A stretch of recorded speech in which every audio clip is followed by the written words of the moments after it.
This is Spider-Man Edge of Time, which is the follow-up to Shattered Dimensions, which was the surprising sort of breakout, or not breakout hit, but it was a surprisingly good Spider-Man game, you know, which sort of mixed this kind of arena-to-arena brawling, but had enough kind of fun gimmicks, like we had kind of very, you know, first-person takedowns on the bosses and stealth levels. And sort Didn't you play Spider-Man from different it was comic different books? things, but for some reason they've decided to boil it down to just two Spider-Men, which is sort of Spider-Man of the future, who sort of gets lots of sort of blue lights come out of his fists when he punches. Oh, obviously. And sort it's of the future. And a more like normal kind of everyday Spider-Man. And the idea is that they're in different time zones, kind of interacting with each other using sort of time portals. So you might have to race through a level to save Spider-Man of the past. So they're helping each other across but it's time. not like it's a scripted thing. It's not like an organic. You see this bit here where he's tumbling from the buildings and stuff. Yeah, I want to do that. Well, you can do that, but they're like they're very fixed set pieces. They're like sort of they're almost like mini games. So it's not a free roaming city like other Spidey games. No. But the Shattered Dimensions wasn't. But I think Shattered Dimensions had enough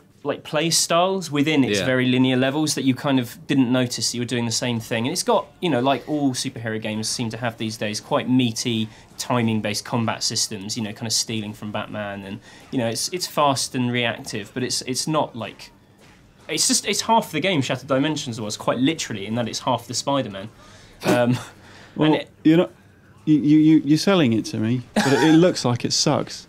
Well, it's like old-fashioned. It's kind of like, why play this when you can play like God of War? Well, exactly. It's that kind of thing. You know, there is simply no reason to. Is there any room for this game in a world where Batman Arkham City Maybe not. exists? Though I honestly think they could have taken the Shattered Dimensions thing to a slight. You know, it had an interesting idea. They felt like 4 interesting characters. That's how it got around the repetitive combat, by making you fight as 4 very separate things. This just feels like a big backward step. It feels rushed to me.